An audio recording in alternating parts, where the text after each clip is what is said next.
Hi everyone, I'm glad that you are here at Humans of Authenticity. My name is Lily and I'll be your host. Our guest of today is Diana Dabdub, and I look forward to this conversation. Diana is currently the Director of Admissions and Recruitment Affairs at the American Association of Veterinary Medical College. She is a Delft Scholar class 2009 to 2011, and that's when I know her. She is a long-term volunteer with ASAE and Association Latinos on various positions and occasion. Welcome to Humans of Authenticity, Diana. Thank you, V. I'm really excited to be here. Awesome. Let's get to it. Would you like to introduce yourself to our listener first? Sure. I'm Diana Dabdub, the Director for Admissions and Recruitment Affairs at the American Association of Veterinary Medical Colleges. I've been in the association profession space for over 20 years, working primarily with associations and nonprofits, and primarily also working with student populations, so undergraduate and those graduate professional students. Thank you. Let's get a bit deeper with your stories. Can you share 3 things that you love about yourself? Oh, a great question. I think I love that I am always looking for a challenge, right? Something that's different and new, and to be able to push myself towards kind of boundaries that maybe I've not experienced before. So I do like that I like challenges. I'm also a person that really values relationships. So for me, it is connections with people that are really important. And so I do like to surround myself with people that I have more than just a superficial connection with. I really want to get to know who they are, what motivates them, and really better understand people. So I think just the wanting to kind of establish connections is also something I like about myself. And lastly, I would say this is kind of a hard question, but also very introspective, right? That I value family. So family is important to me. And so I try to balance commitments with work and family and always having that family kind of grounds me, right? Like, why am I existing? Why am I here for my children so they can have better opportunities to help support my family in other ways as a person that is, an immigrant to the US, first generation college student. There's just a lot of things that you always want to feel that you can contribute back to your family and wanting to continue to elevate all of us together.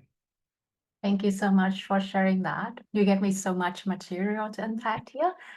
You say that you love to push yourself towards boundary and expand your boundary to grow. Yes. Can you share any stories around that for me? Sure. I think as even from growing up, my parents emigrated to the US from Peru. So I came here at a very young age. So I think it was just something that I always learned to do, having to find my own way, having to find opportunities for myself. And, a lot of that was very unknown. So it was very much trying to push through and figure out, well, what opportunities are there for internships, for other things, and just going for them and learning things that I hadn't learned before or putting myself in situations that were not common to me or just unknowns. And I would say, I guess, a good example too is, seeking opportunities for continued professional development. So throughout my career, I did have the benefit of working in an association as my first really big role once I graduated university. And they really supported ASAE. They said you should join, kind of learn. But I wanted to do more. I wanted to engage more. And so when I learned about the DELP program, I was like, "Oh, this is really a good fit for me. I wanna do this." So, always kind of pushing, not just kind of staying, "Well, I could have just been a member and enjoyed the benefits," but wanting to be part of it as well, and I think through programs like DELP, you're able to be part of the creation of what that organization does and what they do and how they push professionals forward, and so I feel like that is a good example of how I wanted to kind of push my boundaries and get out of my comfort zone and learn more and be able to give back. So I'm curious, through all of those experience of dealing with the unknown, was there any particular unknown that scares you, that made you think twice before going for it? Or was there a time that you feel that is too much to deal with? I think I'm also a person that's very positive thinking, so even if it's an unknown, I feel at the end it will all work out. I've been in situations where maybe things weren't going as well as I thought they would be, and I had to either quickly pivot or change, but In the end, I knew I would land at a place that was gonna be better than where I was, or a better experience than what I was currently experiencing, and so I think having that positive mindset, even if it's an unknown, just always led me to be like, "Okay, it's not as scary. I think it'll work out well," and so I think that helps kind of push through those kind of unknown things if you kind of think positively, and your mindset is one of the things that really is so powerful, and sometimes we forget if you're thinking in a certain way, that positivity can really lead to more positivity. That is such an amazing way to look at it. How do you train your positive mindset? Wow, it's interesting because I feel that it's something that I have always had. I always try to look at the glass half full, or that intentions are not bad. People have always good intentions. And while sometimes I think that's good, I also know that sometimes I need to be aware and be realistic that sometimes there are situations that aren't so great. And so for me, I think it just comes fairly naturally to try to always think or find something that I can see the positive in, right? Maybe there's a really bad situation, whatever that is, but there's some glimmer of light, some glimmer of hope that I can hold on to. Not everything is super drab or negative, but I think it's just something that I personally have always done. And it just comes very naturally to me. I don't necessarily have to think about, well, what is the positive thing about this situation? There's always something that I've found. I don't think there's been a time where I've never found a positive aspect or a positive spin on a situation. That is so cool. I love to get more into your mind to really absorb that positive thinking mindset. Now, you mentioned something about values of families, and I'm hearing some commitments to keep that work-life balance so that you can spend more time with your family. Yeah, If we're looking at the equation of work-life balance, how do you create that equation for yourself? sure. For the majority, I would say, of my career, I've had positions where travel was part of what I did, and it happened more than often. It happened often.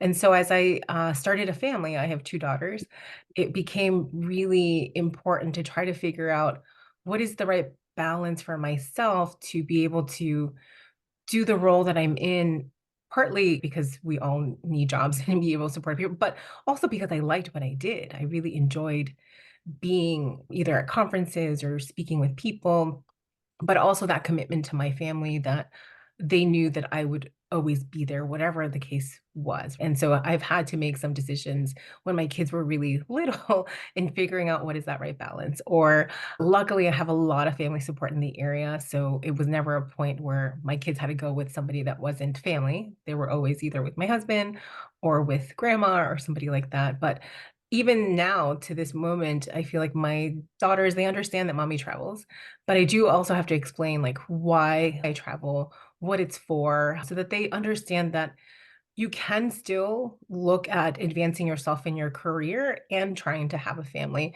but there are going to be times where it is more difficult. And sometimes I have that like mom guilt of like, I left, right? And, even though they know and have been used to me traveling, it's still a little bit hard for them, and I think especially after, I would say, the pandemic and everything kinda started opening back up. I hadn't traveled for, like, 3 years, and now I was traveling again, and it was a moment of, like, I think they got a little bit emotional that I was gonna be away for a few days, and for me, that's really hard, right? You don't wanna let down your family, you don't wanna feel like you're not gonna be there for them, and I think it was important that I'd explain, why it was that I was doing this, and that they understood that, it is okay to travel, and I kinda wanted to be a role model too, like, you can do these things and you can try to balance a family. Sometimes the balance is not as balanced, right? Sometimes it's just, I'm gonna be away for a week straight, or I'm going to multiple cities, and we're just gonna have to figure out how to work it around as a family. And sometimes I'll be able to come home early, right, from this trip, or make it a really quick, 1 day flight in, flight out, come back, and be able to spend more time with them. And I think that's where I try to figure out the best way to do that. So if it's short trips that I can take, I will do my best, even if it's a super early flight, 6 a.m., whatever that is, to just be home and be there for them when they need me. And then there are other times where I'm just gonna have to be away a little bit longer, and we're just gonna have to kind of explain why that is and know that they can always call me. Like, there's always a touch point with them, whether it's a, FaceTime, a phone call, whatever that might be, that I'm available to both to them, even if I'm not there in person with them. That's really nice. And it's really sweet when they miss you while you are away. So let's flip the coin on that. Again, looking at the work-life balance equation. If there is one thing you would do differently to improve that equation, what do you think that would be for you? I think the biggest thing, and I've had conversations, I think, with the 2 different organizations where I was really kind of, the travel was more, is having more support in that area. And so not feeling that I'm the only one that has to do the travel. And so if there's a possibility of expanding either another colleague's role to include some of the travel that I potentially do, or, I've worked for a small association now, and so I play many roles, right? So I think part of it is advocating for myself in my own positions to be able to say, like, I need this help, or I would like to cross train people so that they know what I do, so it's not so siloed that I'm the only one that does these things. And so if I had unlimited budget, right, it would be to have another, at least another person, so that the roles of outreach and recruitment that I do is not feeling like it's solely on me, but that there is a team that can take on those activities. Otherwise, I would say on a personal level, it is really being a team with my family, and that's my husband and my kids, and talking to them and kind of upfront, like, hey, these are the trips that I see that are coming. Some may be during the summer, so it's not, going to be so much of juggling like drop offs at school, things like that. And they'll be easier to manage. Other ones are gonna be during the school year, and we're gonna have to figure out, if there's after school activities or if there's, doctor's appointments, how all of that happens. But I feel like thinking around that as a team and a collaboration is really helpful versus like, here is, you know what I mean? I feel like if we don't have those conversations, then things can get a little bit, unwieldy. So look at the many times that you have raised those questions for the ask. Do you have a success rate? Oh gosh. For the ask. So I would say, I guess on a professional level of success rate, not quite yet, but I have been able to secure help from current colleagues that their role is not necessarily to do outreach and recruitment, but I have, secured their help in coming with me to some of the meetings that are larger, or that I'm going to be presenting and somebody needs to be maybe at our exhibit booth. But I'm working currently to kind of make a more concerted case for additional support in my specific area, because I am a department of one currently, Mm. and just for many reasons, right? There should be some cross training, there should be other things that are happening so that we can ensure that the organization will continue to move forward if, I leave the role, or if something happens, or if there's a, a leave of absence, whatever that might be. There's reasons that we should have some more crossover. So those conversations are happening. I would say, that I think is difficult to affect change, only because, right, all organizations are, have to adhere to a budget, and so asking for an additional FTE probably just takes a little bit more time. So I think there's an awareness and a want and a desire to move in that direction. So I do hope that it's something that we can see soon or within the next, year or so, so that there is an opportunity to just really kind of spread the work of that travel. Yeah, and I think that's often the case with small staff association. We are often department of one. So that's really resonate with me. I do want to go back to your relationship with your family just one more time. Is there a is there a tradition that you guys do together as a family every now and then? And can you share one with me? Sure, I think I would say, like, for my, like, general family, like, overall, not just my immediate, husband and kids, but family birthdays are huge, and so it's not, and because we have big families, it's always 20, 30 people. It's just how it's gonna be because it's just big families. So I think it almost seems like every month there is an opportunity to gather with family, and so I would say if it's a tradition, like almost everyone's birthday is celebrated in some way, and it's more than just your immediate family. It's the cousins, the aunts, right? It's everyone that is within driving distance of where you live. And so to me, I value that connection because I probably see my more, bigger family at least every other month. Like, I see my cousins, I see my kids see like, their second cousins. So it's kind of nice that we have this really close family and that we're always kind of gathering. For my immediate family, there are nights where we just kind of either sit on the couch or, on the bed and just like together snuggling and watching a movie. And usually it's like me and the girls or even my husband too, but we're all just kind of together. And I think just having that quiet time to be in the same space, as my kids are getting older, I know they're probably going to want their independence a little bit more. So I really truly value the physical space that we're able to be in together and close because I know it's probably gonna be ending soon as, they get to their teenage years and wanting to be more independent. But yeah, so the times that we were able to watch like a show or a movie as a family is really kind of nice. That sounds nice. What are your normal go-to genre of a movie or Usually with my girls, it's either like some animated movie, whether it's like a Disney movie or so, or it may be more of since they're getting a little bit older, they're 10 and 12, some movies that are more about like kid families and dynamics that I think sometimes you can resonate with. I know we watched a show, was it like a year or so ago?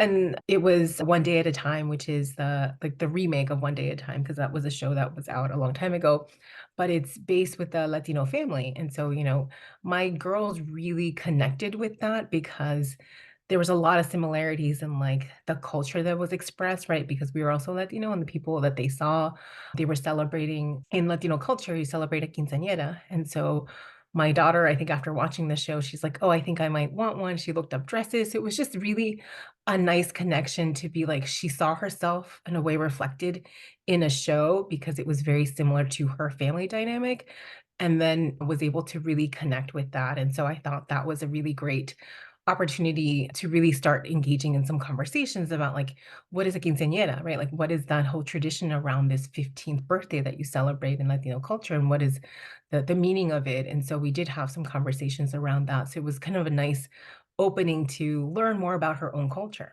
So I would say, like, that was a really great example of just we watched something together and were able to have conversations about it afterwards, and it represented us, right? Like, we were very much you don't always find shows that are very representative of you, right, in mainstream media.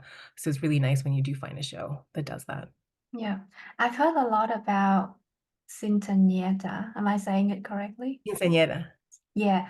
But can you explain to me and my listeners what that Sure. celebration Yeah, is about? Yeah, so in Latino cultures, quinceañera is like a celebration of your 15th birthday. I would equate it kind of similar to like a 16th, sweet 16th birthday celebration in, the US. But essentially it's a coming of age, right? It's where a young lady, a girl is becoming a young lady. And so there's traditional aspects to that celebration. There's like dances that are done, like you have a court of people. So, if you're the person that's celebrating, would have maybe a few friends, that are female and male participate and you would do different kinds of dances. And I think now there's different dances that, kids do. But essentially, like it's almost like a presentation of that person to like the family and the world, right, at this event, which is the celebration of them turning 15. But then also it's a transition of you're no longer a little girl, but now this young lady. And so there's other aspects to it where there's like you change your shoes from like kind of more younger shoes to like, more like ladylike shoes, maybe like heeled shoes, maybe the first time that you're wearing heeled shoes. There's also kind of your last doll that's given to you, like a really nice big doll that, is the representation of kind of your last like toy essentially. So you get this doll and then just really a celebration of being with family. And so I think that's something like if you haven't seen, maybe look up some quinceañeras. And I would say it's similar to, like I said, almost like a sweet 16, kind of that transition period, but it's really much a transition from being a little girl to a young lady. This is so cool. Go back to that moment when your told you that she wanted to go through that experience. How did you feel in that moment? Yeah. So I personally did not have a quinceañera, and I think when, right, I immigrated to the US when I was 3, and so I was really immersed in, like US culture, American culture, because that was just what was around me. I really felt a sense of pride when she came to me and she was interested in wanting to learn more. She'd already researched like a dress that she might like. It was just a moment of like, wow, you've really connected with this and this kind of spoke to you. And almost in some little ways, like made me think about like, oh, I really missed having that for myself too. Like I never had one. I decided and I opted for like a sweet 16 party with just like high school friends that were there. And so I don't know. I mean, her mind might change and she may not want one in the future, but at that moment in time, she was very much into and she understood, right? Because the show depicted like what they did to prepare, what happened on the day of, all those things. And she was just really interested in learning more around what that was. So I would say maybe that's the first time. And we've done, because she's grown up here, my husband and I tend to speak English to my kids more than Spanish. And so there's traditions and things that they know that happen in our families that are mostly, in Spanish. But this was just one way that I think she could connect almost the two cultures, right?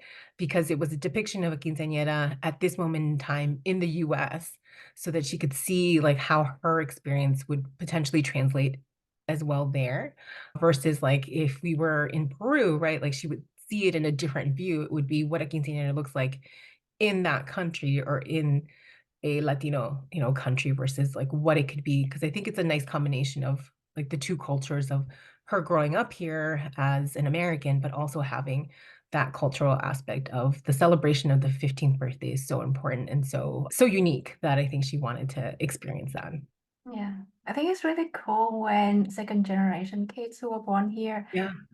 wanted to embrace their roots and their upbringings and their traditions. I think that's really cool. Thank you again for sharing a lot of that background story with me and our listeners. Let's move to the second part of this conversation. I provided you with a list of keywords. You did not choose any one of those and you came up with your own. Which word did you select? I selected perseverance. So can you explain what that word means for you and how you hold up to that word in different situations? Yeah. Yeah. So perseverance to me, and I picked that word because I think it really resonated with many experiences that I've had, but it really means at the end, like never giving up, even if the path is difficult. And so, as I mentioned, being a first generation student, my path was very much one of I had to figure it out.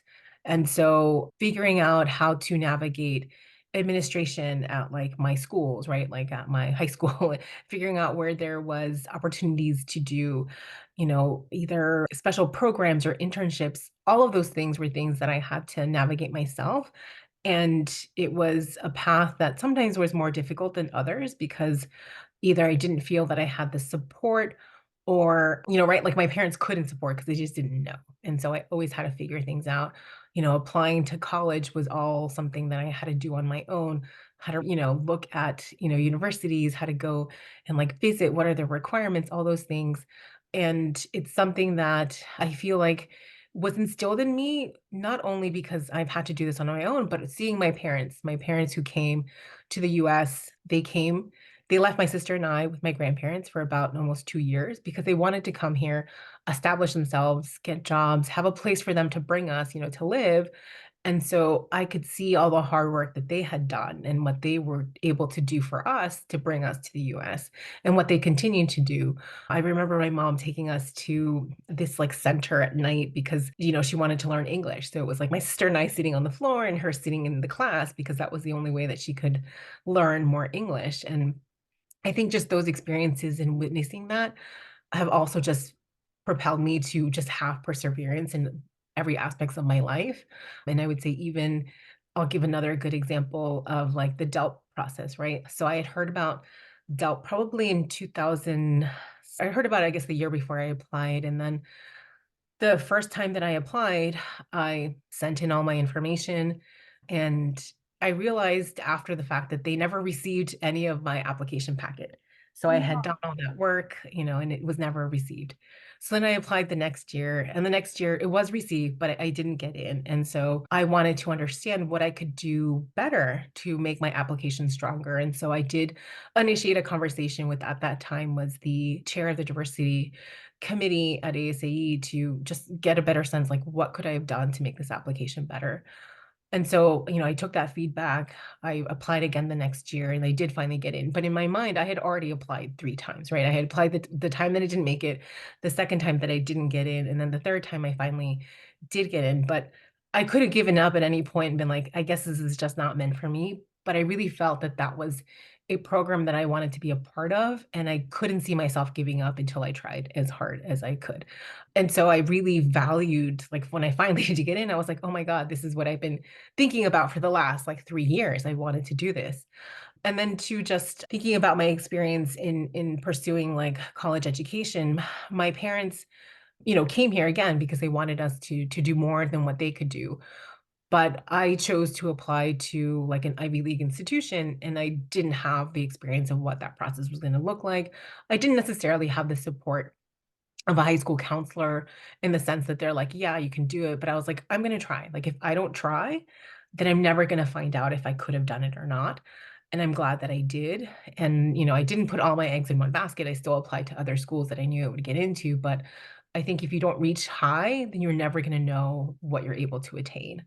And then, even in my professional life, is, right, continuing to learn, but knowing, there's certain skills that you can bring into something, but if you don't continue to want to achieve more and want to learn more, then you can't expand kind of where your reach is going to be. And so for me, perseverance is not only about not giving up and the path is difficult, but also about wanting to reach for more, and always knowing that there is an opportunity to learn more, to listen more, to be more than what you think you are. Because I do think we all have a capacity to continue to expand what our strengths, what our skills are. But if we just kind of let ourselves stay, as the status quo, then we're never going to know how much more we could have done. And I guess I'm left with thinking, like, I don't want to have the what ifs, like, what if I didn't try this? What if I didn't do this? And so I think perseverance really just kind of, in my mind, because I've always done these different things, that I just continue to try to do more. There is a point, though, I think, where maybe taking a pause and reflecting on what you've done is also important. That, I think, is a little bit harder for me to do sometimes. So I do have the awareness of, like, I need to take a little pause and see all the things that have happened and really reflect, because then that'll also be helpful in what I want to do next, or where I want to see myself go. Or maybe there's something I need to stop just because I'm doing too much at one point. That is really cool. And there are so much that I love from what you just shared. I see that you reject a no for an answer multiple times. The way that you welcome feedback, and I'd love to ask something about that too. The thing that I'm curious the most at this point, what motivated you to keep trying to get a yes? Yeah, I feel, again, I really do believe it all goes back, and I credit my parents a lot, because I do think part of it's driven by, like, I need to keep my parents proud of what I'm doing, and though they don't understand association work, but I think they know. They're like, "Oh, like, you're traveling, you're doing these things." They're like, "It must be, like, a good job." I think it's just, if I haven't exhausted all the things that I've exhausted, then I don't wanna have that question. I could have tried more, I could have done this. And, right, I don't know if I've had a situation right now where it's really had me think, like, maybe it's time to not continue to pursue whatever that is. I think there's always been either not that I always got the yes, but maybe there was a different path and I was like, "Oh, I can see this other path of doing what I wanna do." So it doesn't really answer your question, but I feel like I don't wanna be left with the question of, I could have done more, or I didn't try hard enough. And if I feel that I have tried my very best, then that is all I could give. And maybe there is something else that is set for me to do, and maybe that's not the right specific thing right now, and there's something else that I'm supposed to be doing. So I think that's kind of how I think about it, where I've tried everything I could, and I'll find a different path to either to that same goal, or maybe there's a different avenue that I need to take at that time. Thank you for that. Go back to that story that you just shared. I'm hearing some sort of you have a way to open yourself to welcome and receiving feedback. Can you talk more about that process for me? Sure. I would say, sometimes that's difficult, right? You sometimes want to in some ways protect yourself, right? Because maybe you're not ready to take that feedback. But I think I learned, right, if I want to make change and if I want to do something to continue to improve myself, then I need to hear either the hard words or I need to hear the feedback so that I can be introspective and say like, okay, this was really something that I could have done differently.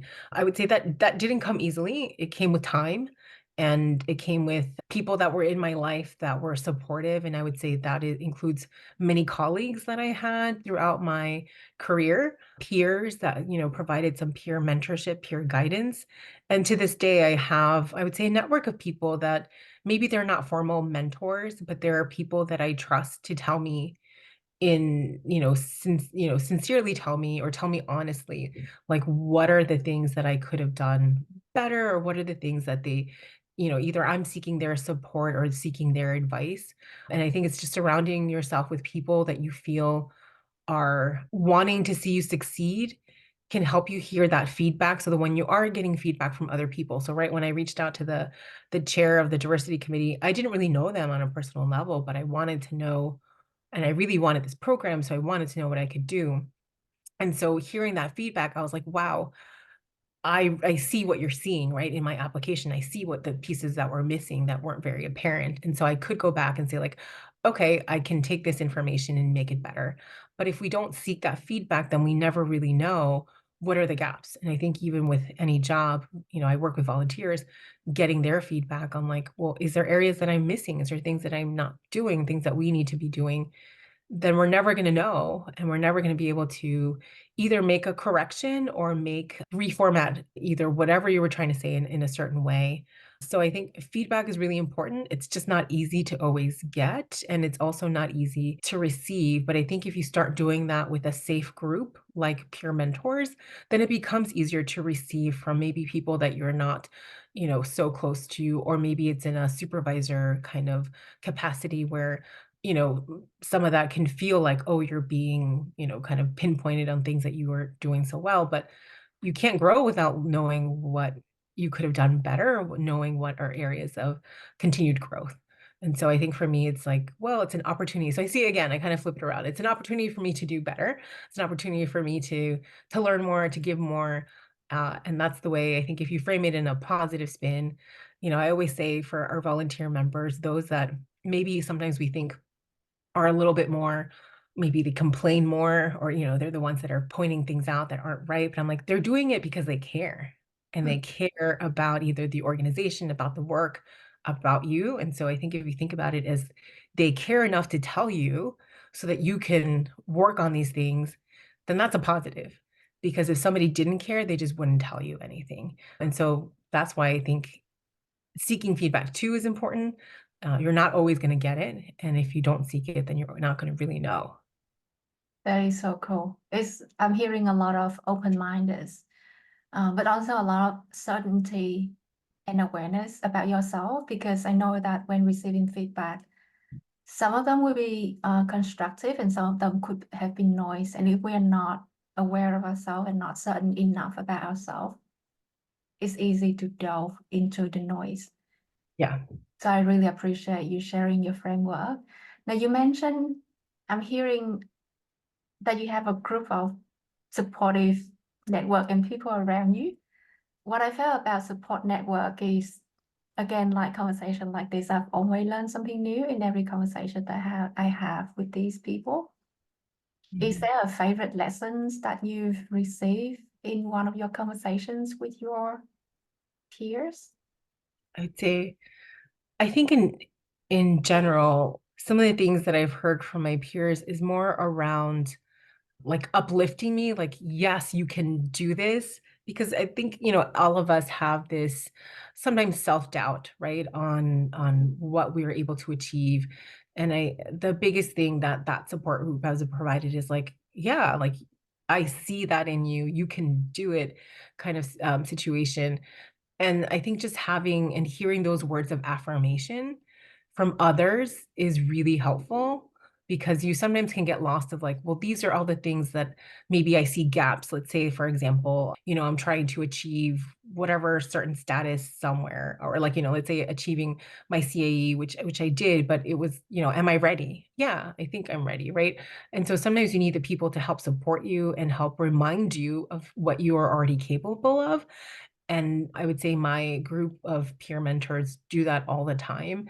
And sometimes you don't realize that you need to hear it. And I want to be also that person that provides that support to others. So I hope that I do the same for my group of people that I'm always telling them, like, yes, like you can do this, look for that other, chief level position, or look for that opportunity for that whatever program that's fantastic that I think you'd be great in. But having that reminder of like, you are worth it, you can do it, you can achieve this has really been helpful. That's really cool. Would you like to shout out to a few of these people who have been Yeah. on the ride Oh with my you? goodness. Yes, I would say one of my dearest friends, Erica Ochoa, her and I have known each other for now since 2005, so almost 20 years. And we have supported each other throughout many career changes, throughout achieving our CAE together. I couldn't be here without her in the sense of like we really helped each other. And I think for the longest time we were probably like the only Latinas in our organization when we worked together. We're now in different organizations, but just having someone that looked like you, that understood your experiences was so helpful. There are also many others that are now part of the Hispanic Association Executives Community Group at ASAE and as well as Association Latinos. Juan Amador, fantastic role model in person. I aspire to be, where he's at in his career and his goals, what he's achieved so far. He's a super inspiration. Danielle Barron, a fantastic role model as well. I love her candidness and in being able to kind of say it like it is and having no fear in expressing herself, which I think sometimes can be a little bit hard for some of us. So I'd say those are three people that I can think of now, but there's definitely a whole many host of other people. I truly admire the founders of Association Latinos because they saw a vision for what they wanted to do in helping support and uplift those, Latino association executives, right, or professionals. And creating that group has been fantastic, and being part of that group and helping to continue to recognize Latinos that are in the association space has been a wonderful opportunity for me. But yeah, there's many other people. I would say all of the Hispanic Association community members where we meet, it's always just a great opportunity to gather, to talk about, what is happening in the association space, but also personally, like, hey, what are we trying to do? Helping uplift each other. And that's all that we can hope for, is having a group of people that you're comfortable with and being able to be vulnerable with so that you can, share and learn from them too, because there's so much learning from just even small conversations or just that networking aspect. Now, I know that you are very active with Association Latino. Would you like to share your Yeah. plan or your current positions or your current Yeah. involvement with them? Yeah. So I am the chair of the Awards and Recognitions Committee for Association Latinos. And what we're trying to do in this committee is develop an awards program that will recognize professionals, Latino professionals in associations. So we currently have two awards that were launched last year, the Inspira Award and the Estrella Award. One is for a up and coming, professional, and another one is for a more established one. We're working on a new award to help recognize allies within the community, and these would be Latino or like Latino serving organizations, right? So they're helping the community in that aspect. And so our really what we're trying to do is elevate, right, the profile of those Latinos that are in associations and help promote them. And knowing culturally, it's very difficult, I think, for many Latinos to kind of self-promote. We're really humble as a community overall.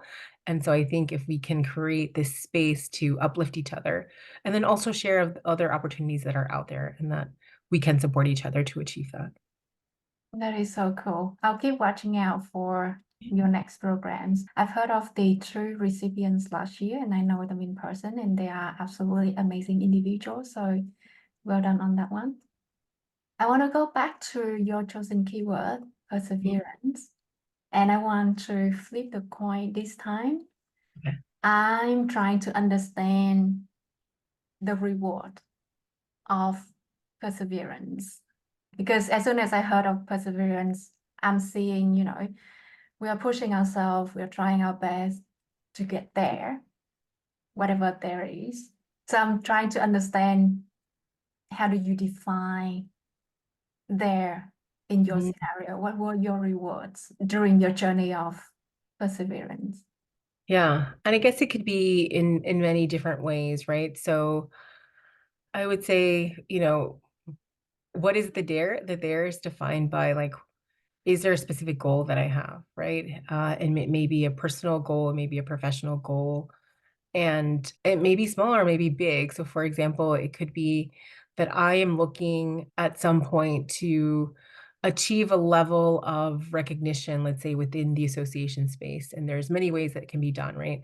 There's some, individual awards, there's, the fellows program, but knowing that I have a path to try to get there, I think is what keeps me kind of focused. Doesn't necessarily mean that I'm going to achieve everything that I set out to, and I'm realistic about that. But even in pursuing that path, there's always something gained, right? It's either a new colleague, a new network, a new knowledge, new skills, and that to me is as rewarding as achieving what that end goal is gonna be, and maybe my end goal is gonna take 5, 10 years, whatever that time is, that's perfectly okay, but I feel like the journey is also what drives and helps me keep grounded in wanting to continue to achieve that goal because, I've met so many fantastic people through various conferences. I had a chance to meet you and get to know you a little bit better and learn from your experiences, and that to me is a win, even if it was, maybe my goal is, right, always to expand my network, to continue to meet people because you really never know where you're gonna interact with them again and what your paths if your paths might cross. And so even in that space, that is a continuing goal of wanting to expand my network, get to know people, get to understand where they're coming from. And as I continue that journey, right, it's always gonna be kind of fun and interesting. I don't see a downside to that. I see just a path that gives me more opportunities. Whether I achieve that goal or not, that's remains to be seen, but the journey and the path that I'm on towards it seems to be always one of positivity and of continuing to, kind of stretch myself and learn something. And so I think that's where right? I may have an end goal in mind, but that's not the driving factor. It's the path that I'm working towards it that I think is super helpful for me to know. I love how you describe the path rather than the end goals, because that reminds me of. So we have an episode with Monda Lang about happiness. And then she say we don't have to wait to be happy. Happiness is not the end goal. Happiness is the journey that we are taking. So I love how I'm hearing some of synchronicity here as well.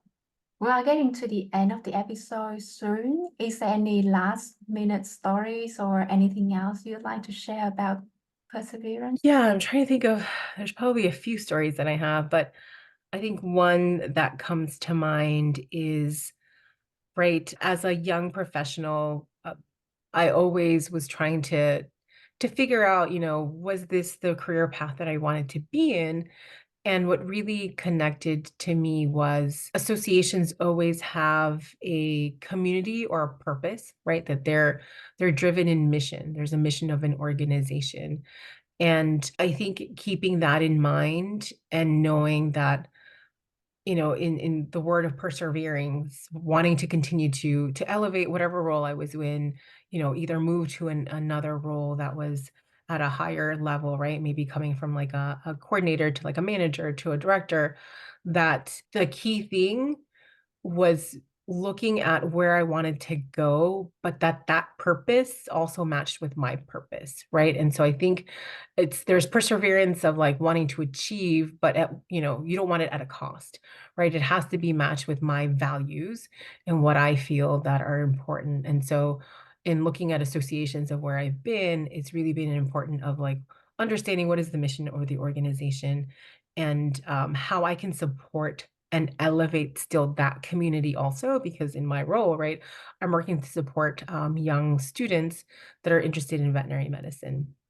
And so perseverance in that space is wanting to continue to elevate that whole community, to elevate, so not just my personal like goals, but like also reflecting around perseverance in a bigger sense of wanting to continue to elevate my profession, my association, the work and the people that I'm supporting and doing. So I kind of see it in both ways, right? You can see perseverance be very one-sided to your only self, but I also think about it as a greater whole and who I'm affecting and what change I can help there and help them persevere and achieve their goals.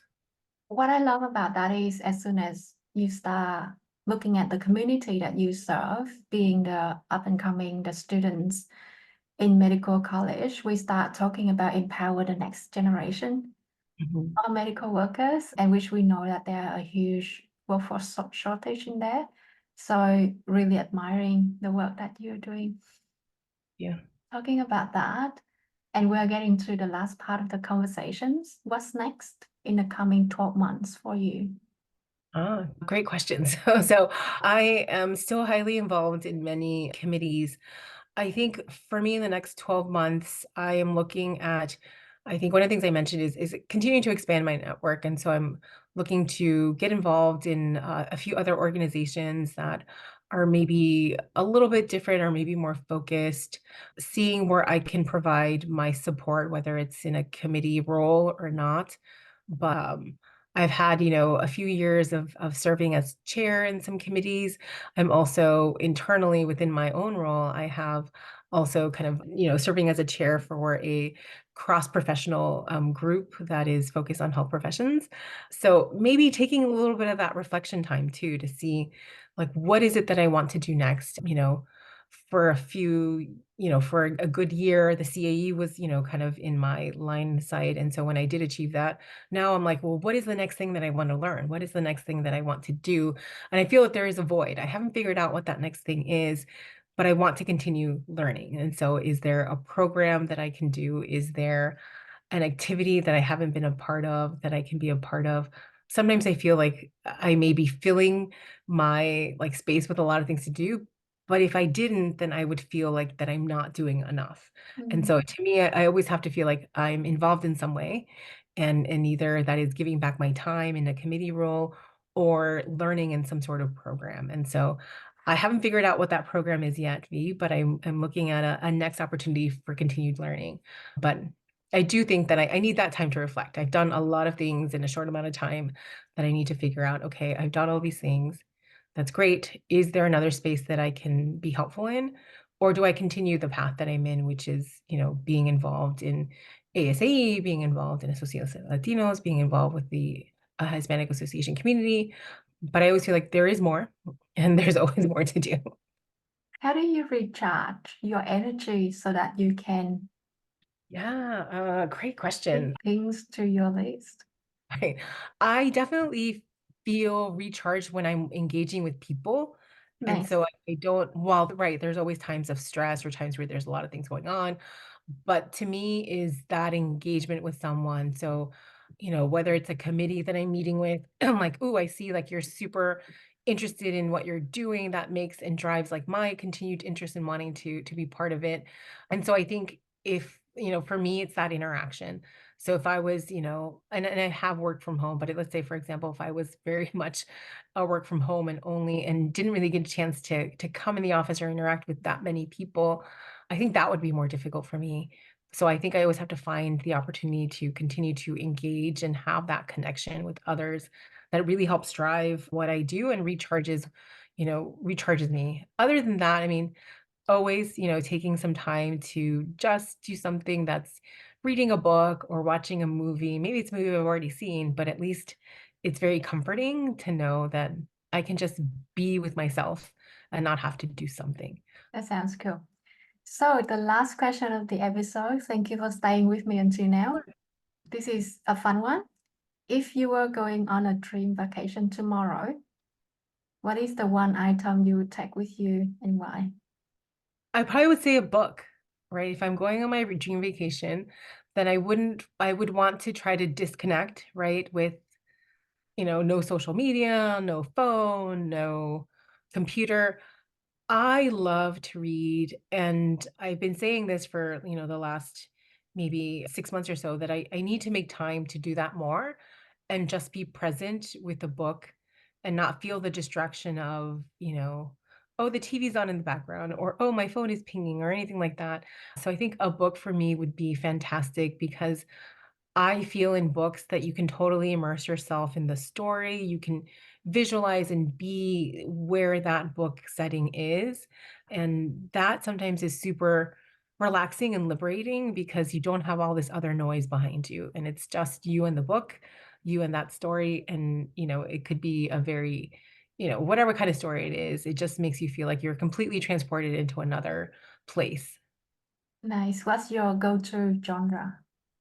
So I have many different types of books, but I would say I like probably some of the more, I guess they would be classified as like young adult type books. They may be like more like mystery or like, what do you call it? Things like, I can't even describe what they are, but just more, I think, involved and interesting, whether it's, it takes you on a journey or there's, some kind of not conflict, but things that are just more interesting to me. I kind of like the young adult seems to be a little bit more mixed with kind of fun things that are happening in those books. Nice.